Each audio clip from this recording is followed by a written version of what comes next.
हिंद प्यारे साथियों, कैसे हो आप सभी। आई होप कि आप सभी अच्छे होंगे, मस्त होंगे, जबरदस्त होंगे और पढ़ाई भी कर रहे होंगे। प्यारे साथियों, आज की इस वीडियो में हम लोग क्लास 10th के भूगोल पढ़ने वाले हैं। क्लास 10th के भूगोल पढ़ने वाले हैं। क्लास 10th के भूगोल पढ़ने वाले। प्यारे साथियों, भूगोल जो सामाजिक विज्ञान का जो सामाजिक विज्ञान का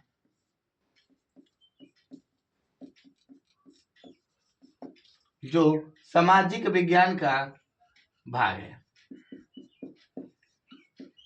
सामाजिक विज्ञान में कौन कौन से सब्जेक्ट आते हैं ये भी बता दिया जाए तो एक है इतिहास, भूगोल, राजनीतिक शास्त्र, राजनीतिक शास्त्र,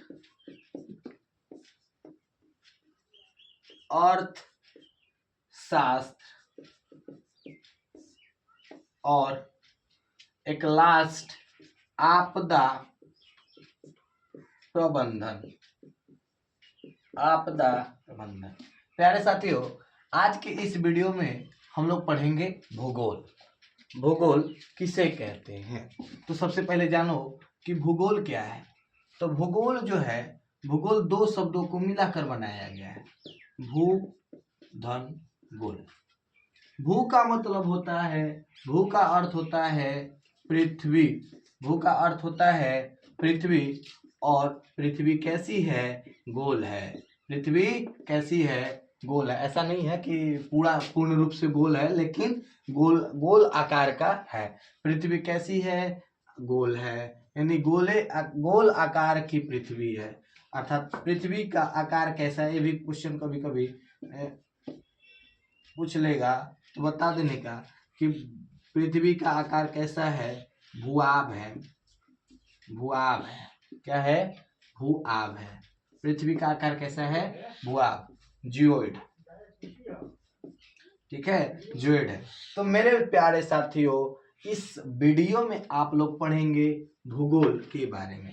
पृथ्वी गोल है, गोलाकार पृथ्वी के बारे में जानकारी प्राप्त करना, गोलाकार पृथ्वी के बारे में अध्ययन करना, अर्थात पृथ्वी के बारे में अध्ययन करना। पृथ्वी के ऊपरी भाग, आंतरिक भाग, पृथ्वी का स्वरूप,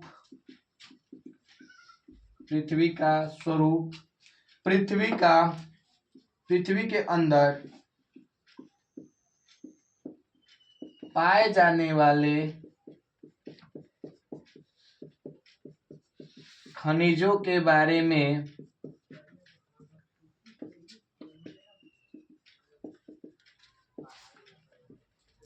अध्ययन किया जाता है।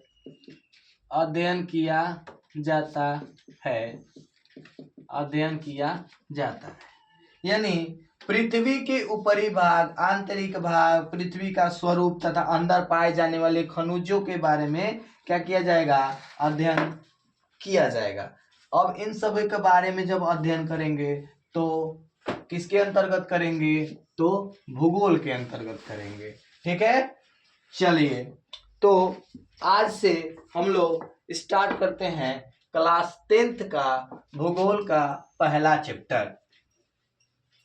क्लास 10th का भूगोल का पहला चैप्टर। आप लोग नोट्स बनाना चाहेंगे तो नोट्स बनाते रहिए। हम आपको इस चैनल पे पूरा भूगोल पढ़ा देंगे, पूरा इतिहास पढ़ा देंगे, पूरा अर्थशास्त्र पढ़ा देंगे, पूरा आपदा प्रबंधन पढ़ा देंगे और पूरा राजनीतिक शास्त्र भी पढ़ा दिया जाएगा। और मतलब कि एक बात में अगर इस बात को कहा जाए तो मैं इस चैनल पे 10 का क्लास 10th का सामाजिक विज्ञान पूरा करवा दूंगा, विज्ञान भी पूरा करवाऊंगा, और टाइम रहा तो मैं गणित भी करवाऊंगा। यानी डेली मैं 2 वीडियो डाला करूंगा आप लोगों के सामने। और बस कमेंट करके बताते रहिएगा कि कैसा वीडियो लग रहा है, समझ में आ रहा है, इस वीडियो में जो बातें बताई जा रही हैं, इस वीडियो में जो कंसेप्ट बताया जा रहा है आप लोगों को समझ में आ रहा है, तो कमेंट करके बताते रहिएगा। चलिए, तो भूगोल का पहला चैप्टर का नाम है संसाधन एवं विकास। क्लास 10th के पहले चैप्टर का नाम है संसाधन एवं विकास। अच्छा, संसाधन किसको कहें भैया? संसाधन किसको कहेंगे? तो देखो, संसाधन किसको कहेंगे? तो मानव जीवन में जितनी भी वस्तुएं हमारे दैनिक जीवन में हम लोग मान लो इसका उपयोग कर रहे हैं, ये क्या है? अभी हम लोगों के लिए संसाधन है। ये क्या है? संसाधन है। ये क्या है? ये देखो भाई, देखो, इसका भी हम लोग उपयोग कर रहे हैं, तो ये क्या हुआ? संसाधन है। यानी हमारे दैनिक जीवन में उपयोग में लाई जाने वाली सभी वस्तुएं क्या है? संसाधन है। हमारे दैनिक जीवन में उपयोग में जो भी वस्तु को हम लाते हैं वो क्या है? संसाधन है। अर्थात इसको लिखेंगे कैसे? तो लिखो, हमारे पर्यावरण में, पर्यावरण का मतलब आसपास की चीजें, हमारे पर्यावरण में पाए जाने वाले, हमारे पर्यावरण में पाए जाने वाले वे सभी वस्तुएं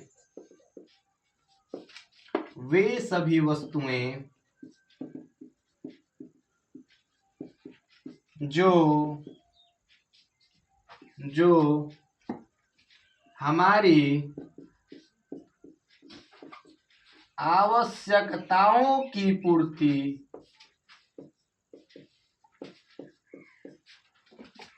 करती है, उन्हें संसाधन कहा जाता है। उन्हें संसाधन कहा जाता है। यानी हमारे पर्यावरण में पाए जाने वाले वे सभी वस्तुएं, हमारे पर्यावरण में पाए जाने वाले सभी वस्तुएं जो हमारी आवश्यकताओं की क्या करती हो? पूर्ति करती हो, उन्हें क्या कहेंगे मेरे प्यारे साथियों? उन्हें कहेंगे क्या? संसाधन। अच्छा, संसाधन कोई पूछ दिया कितने प्रकार के होते हैं? तो संसाधन कितने प्रकार के होते हैं? तो संसाधन कितने प्रकार के होते हैं? तो प्यारे साथियों, कभी भी कोई पूछे कि बताओ संसाधन कितने प्रकार के होते हैं, तो कहना बस इतना छोटा सा बात, संसाधन किस आधार पे बताएं साहब? संसाधन को किस आधार पे बताया जाए? तो देखो, संसाधन को आधार के तरीकों से पूछेंगे, किस आधार पर बताया जाए? आधार पर बताया जाता है कि किस आधार पर कौन संसाधन, यानी संसाधन उत्पत्ति के आधार पर। आपके एग्जाम में क्या पूछेगा? आपके एग्जाम में पूछेगा कि बताओ उत्पत्ति के आधार पर संसाधन कितने हैं, उपयोगिता के आधार पर संसाधन कितने हैं। उत्पत्ति के आधार पे हो गया, उपयोगिता के आधार पे हो जाएगा, फिर स्वामित्व के आधार पे हो जाएगा, फिर उसके बाद विकास के आधार पे हो जाएगा। यानी उत्पत्ति के आधार पर संसाधन कितने प्रकार के होते हैं, उपयोगिता के आधार पर कितने प्रकार के संसाधन होंगे, उपयोगिता के आधार पर, ठीक है, स्वामित्व के आधार पर, अच्छा, विकास के आधार पर। आप लोग लिखते रहिएगा, ऐसा कि नोट्स बनाते रहिएगा। उत्पत्ति के आधार पर संसाधन कितने प्रकार के हो जाएंगे? 2 प्रकार के। उत्पत्ति के आधार पर संसाधन कितने प्रकार के? 2 प्रकार के। उपयोगिता के आधार पर संसाधन 2 प्रकार के। स्वामित्व के आधार पर संसाधन 4 प्रकार के। स्वामित्व के आधार पर संसाधन कितने प्रकार के? 4 प्रकार के। और विकास के आधार पर संसाधन कितने प्रकार के? 4 प्रकार के। उत्पत्ति के आधार पर संसाधन 2 प्रकार के कौन कौन होगा भाई? तो उत्पत्ति के आधार पर संसाधन 2 प्रकार के हो जाएगा, एक जैव संसाधन, एक हो जाएगा अजैव। एक जैव हो जाएगा और एक अजैव हो जाएगा।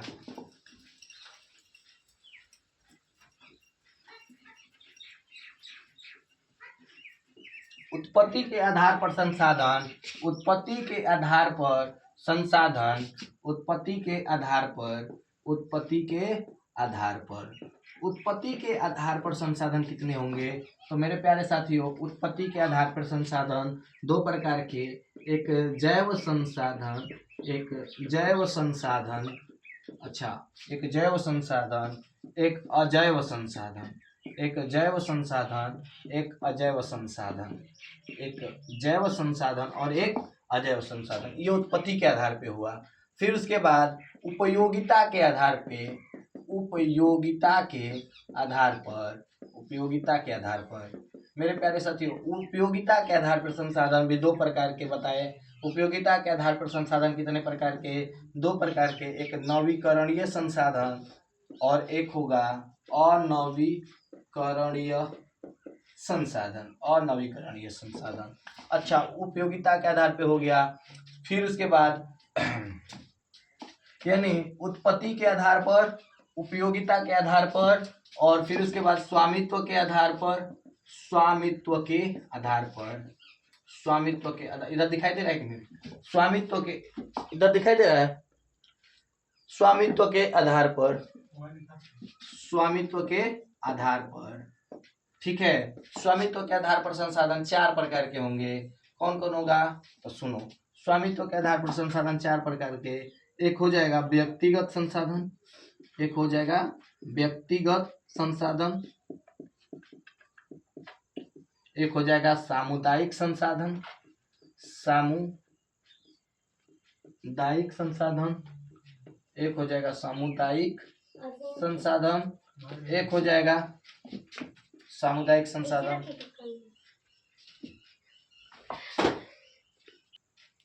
एक हो जाएगा सामुदायिक संसाधन, एक हो जाएगा राष्ट्रीय संसाधन, राष्ट्रीय संसाधन,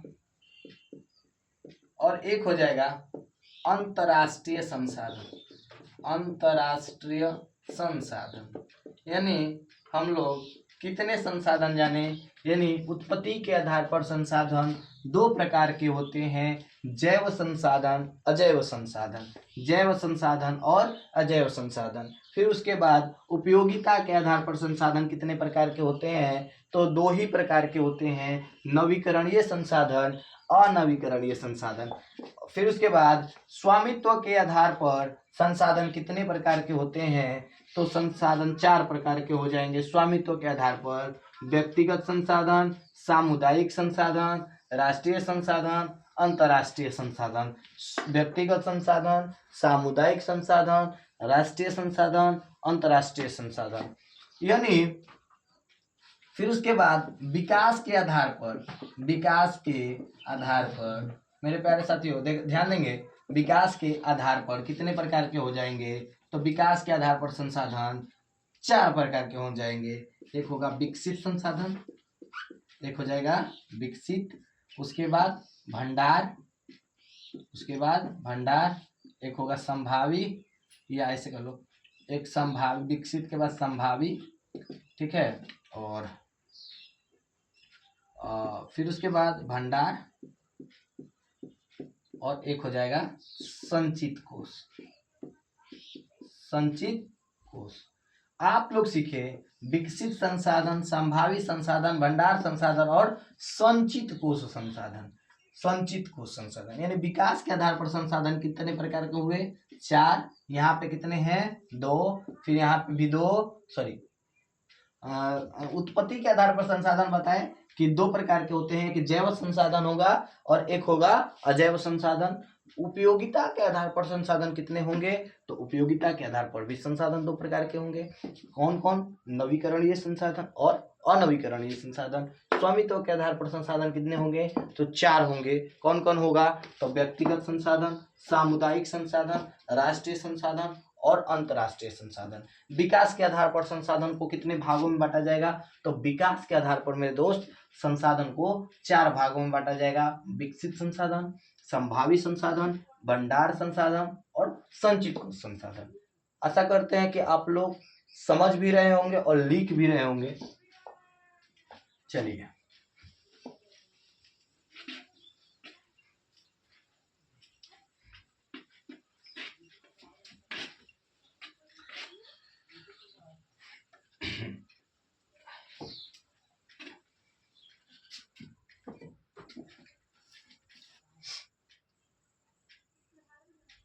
अब हम लोग जानेंगे उत्पत्ति के आधार पर संसाधन।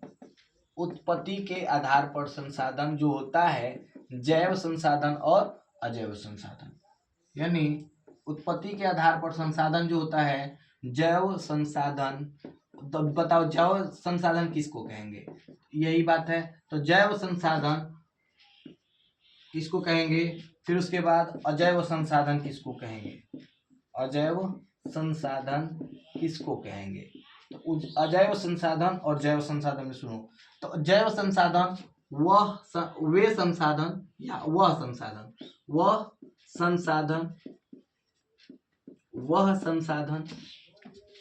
जिसकी उत्पत्ति वह संसाधन जिसकी उत्पत्ति जीवमंडल से हो गई, जीवमंडल से हुई है।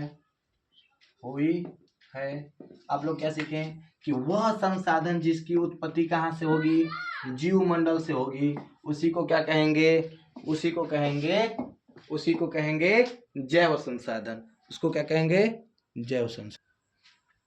अजैव संसाधन किसको कहेंगे, तो वह संसाधन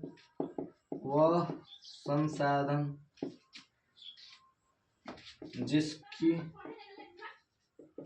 उत्पत्ति निर्जीव वस्तुओं से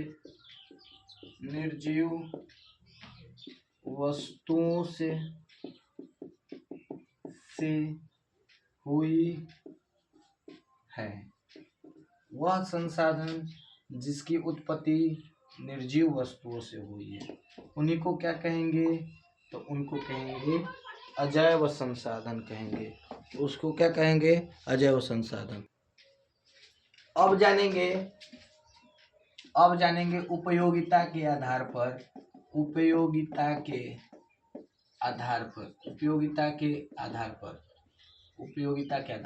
प्यारे साथियों, अभी बताएं कि उपयोगिता के आधार पर संसाधन दो प्रकार के होते हैं, एक नवीकरणीय संसाधन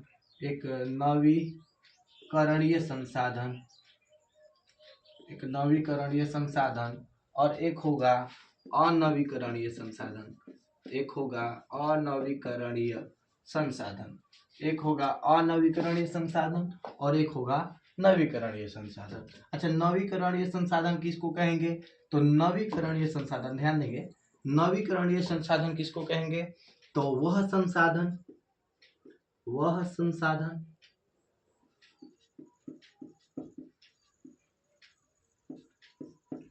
जिसका उपयोग एक बार के बाद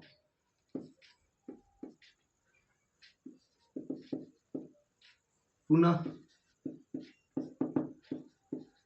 उपयोग किया जा सके,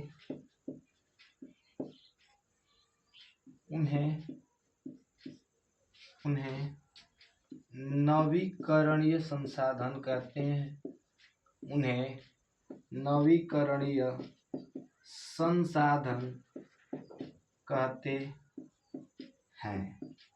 उन्हें नवीकरणीय संसाधन कहते हैं। अच्छा, अनवीकरणीय संसाधन किसको कहेंगे मेरे प्यारे भाई, तो वह संसाधन यहाँ पे जैसे में लिख लेंगे, इसमें जैसे में सौर ऊर्जा, पवन ऊर्जा इत्यादि। ठीक है। अनवीकरणीय संसाधन वह संसाधन जिसका उपयोग, यहाँ पे देखो उपयोगिता के आधार पे है ना, तो यहाँ पे उपयोग लिखेंगे, जिसका उपयोग, यहाँ पे छूट गया भाई, उपयोग लिख लेना, जिसका उपयोग एक बार के बाद पुनः, यानी एक बार से अधिक बार किया जा सकता है। ठीक है, जिसका उपयोग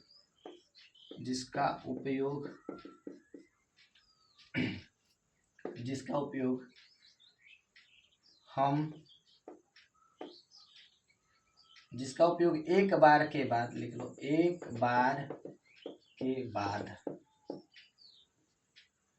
दोबारा एक बार के बाद नहीं कर सकते हैं, नहीं कर सकते हैं। जिन्हें बनने में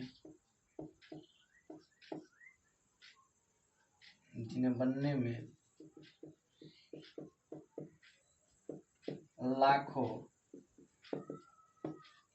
करोड़ों वर्ष लग जाते हैं। यानी कि हमारे जीवन में अगर ध्यान देंगे, अगर एक वैसा संसाधन जिसका उपयोग हम कर रहे हैं, ठीक है, करते करते वो क्या हुआ, समाप्त हो गया, तो समाप्त हो जाने के बाद हम उसका पुनः उपयोग नहीं कर सकते हैं या उसको फिर से बना भी नहीं सकते हैं, ठीक है। तो वह संसाधन जिसका उपयोग एक बार के बाद नहीं कर सकते हैं उसे अनवीकरणीय संसाधन कहते हैं। जैसे में आप लोगों को बता दिया जाए कोयला, तो अब कितने लोग सोचेंगे कि कोयला तो हम लोगों के घर पे रोज भी आता है। तो मेरे प्यारे दोस्त, कोयला आता है ठीक है, लेकिन जब जहाँ से निकलता है कोयला, अगर वहाँ से कोयला समाप्त हुआ, ठीक है, तो उसको बनने में लाखों करोड़ों वर्ष लगता है। कोयला एक जीवाश्म ईंधन भी है, तो कोयला जो है लाखों करोड़ों वर्ष लग जाते हैं कोयला को बनाने में, पेट्रोल को बनाने में। यानी आप लोगों से एग्जाम में क्वेश्चन पूछेगा, सुनेंगे, अब आप लोगों से क्वेश्चन क्या पूछ सकता है कि सौर ऊर्जा कौन संसाधन है, या सौर ऊर्जा किस संसाधन के अंतर्गत आता है, तो नवीकरणीय संसाधन, ठीक है। पवन ऊर्जा नवीकरणीय संसाधन। अच्छा, कोयला कौन संसाधन है, तो कोयला जो है अनवीकरणीय संसाधन है। कई बार एग्जाम में पूछा है कि कोयला कौन सा संसाधन है, तो कोयला जो है अनवीकरणीय संसाधन है। पेट्रोलियम जो है कौन संसाधन है, अनवीकरणीय संसाधन है। अच्छा, आप लोगों के लिए एक HW दे रहे हैं होमवर्क। किसने कहा था संसाधन होते नहीं